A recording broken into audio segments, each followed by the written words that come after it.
Well, Blake, I appreciate you, having this conversation with me. I know we've talked a couple of times, and I've been impressed, even inspired with some of your LinkedIn content. I've been trying to post more as well, and I thought it would be a good idea to just kind of collaborate and just share maybe some best practices or a topic that we're both interested or passionate about.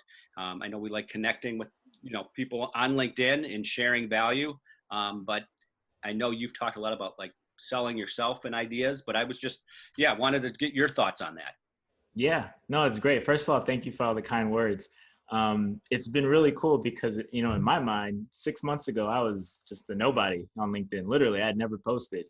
And now I think me stepping outside of my comfort zone has allowed other people to feel comfortable doing the same. And that's really what it's about. It's about growing our community and our collective voice as an industry. But yeah, to the point, I have been on this kick lately of sell yourself. Yep. And what I found is that there's a framework that you can employ in these sorts of situations and to sell yourself well. And the framework is identity, purpose, and practice. And so what I mean by that is this identity. So in my post the other day, I mentioned how a lot of people study the company when they go interview, but they fail to study themselves. And you really have to take that time to be introspective and see, who am I? Strengths, weaknesses, motivations, fears, and all these things, because you have to be able to convey yourself in that interview. Yep. And for a lot of folks, they want to just rattle off adjectives, beautiful, smart, funny, and kind. What you want to do is you want to tell a story by which those attributes that you want to convey are inferred from those stories. So identity, who are you? The purpose piece is interesting. You kind of seemingly skip a step here. Purpose is that deeper motivation. It's your why. And as a candidate for a job, you want to be able to speak to the outcome for the customer. Because if you can speak to how you're passionate about, improving people's lives and making it more efficient, and you tie that to, let's just say, logistics software for truckers. Okay. Well, then now the company becomes the necessary conduit for that, mission and the carry out of that mission.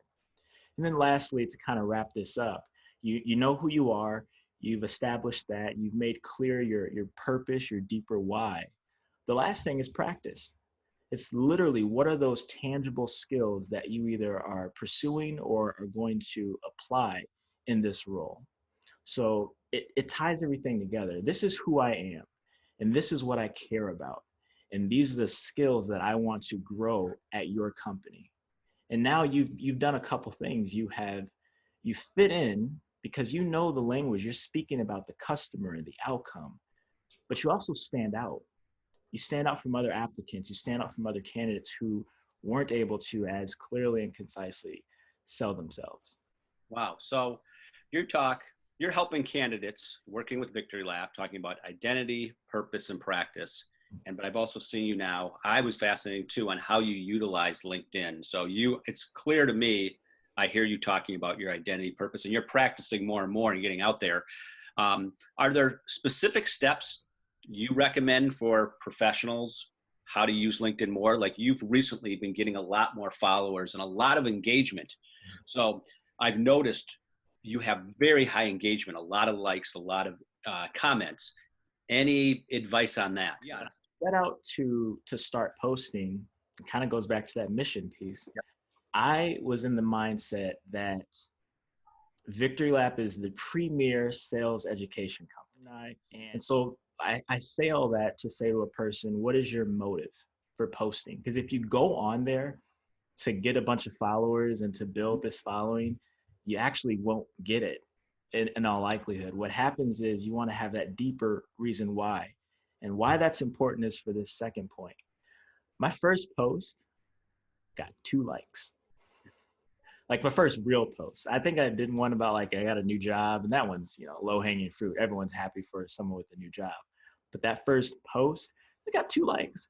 And I very well could have just quit, mailed it in and never post again. But I came back the next day. I think I maybe had 5, 10.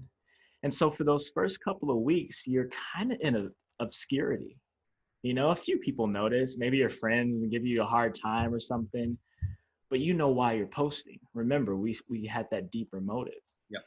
And what happens is over time, you start to find your voice. You start to move into alignment, your mission, and also like who you are as a person. And you start to tell these very unique stories. You start to provide unique perspective. And really, if you tell a story that's interesting enough and invite other people into it, Yep. well, that's how you grow a community. Yeah, I'm aligned with that for sure. I do talk to a lot of people where I encourage them to post more on LinkedIn.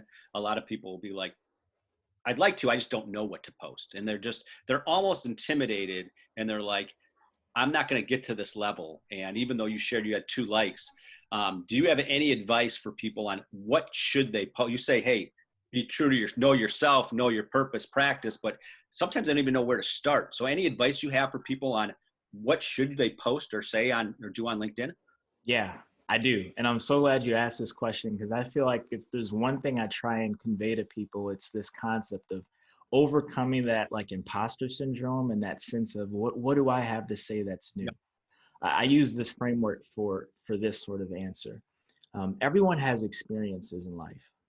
Now, we experience them maybe in different settings, in different contexts, but you have a unique experience. You also have perspective. So you're experiencing it in a certain way in the moment, and you have a perspective on it later on, and that might change. And then from that, you are able to extract a lesson, and you kind of can convey that. Now, all that might seem very theoretical. So let me use an example to kind of Okay. make it real for people. I'm sure most people can think to the time in their lives where they were in school and someone asked them, what do you want to do when you graduate? Or when you're a kid, what do you want to be when you grow up? And that's the experience. Most people have shared that. And if you were to go on the internet and say, you know, someone asked me what do I want to do when I grow up? Yeah, that's not anything new and groundbreaking. For me, that experience looked like I was a political science major and people were asking me, what office do you want to run for, Blake? It was just a slight variation of that question, but nevertheless, the same experience. Yeah. In the moment, my perspective was, I don't know. I mean, I still have so much to learn. I'm really not focused on a title. I'm focused on being the right me so that I don't let people down and let myself down. Stepping back from that over time, my perspective has grown into this mindset of it's not about the position I'm pursuing, it's about the person I'm becoming. Yeah. So that perspective has changed over time. Here's where it gets interesting. It's taking that perspective on that experience and then being able to say something like, I see a lot of SDRs, they want to get promoted. And that's Yep. a great desire. You should want that. But I would just caution you to not pursue this position without first developing the practice, the skill set you need to be great in that role. And so it's just taking that little thing that happened in my life and the way I thought about it and reapplying it in a different context. And it doesn't always have to be some, you know, groundbreaking solution. Sometimes it's just a problem. Maybe Yeah. you crowdsource and you say, guys, this is something I dealt with the other day and I don't really know how to deal with it, but would love to know you guys' thoughts on how to interact with this sort of customer. That's a great post, and you'll probably get a lot of engagement from it. Yeah.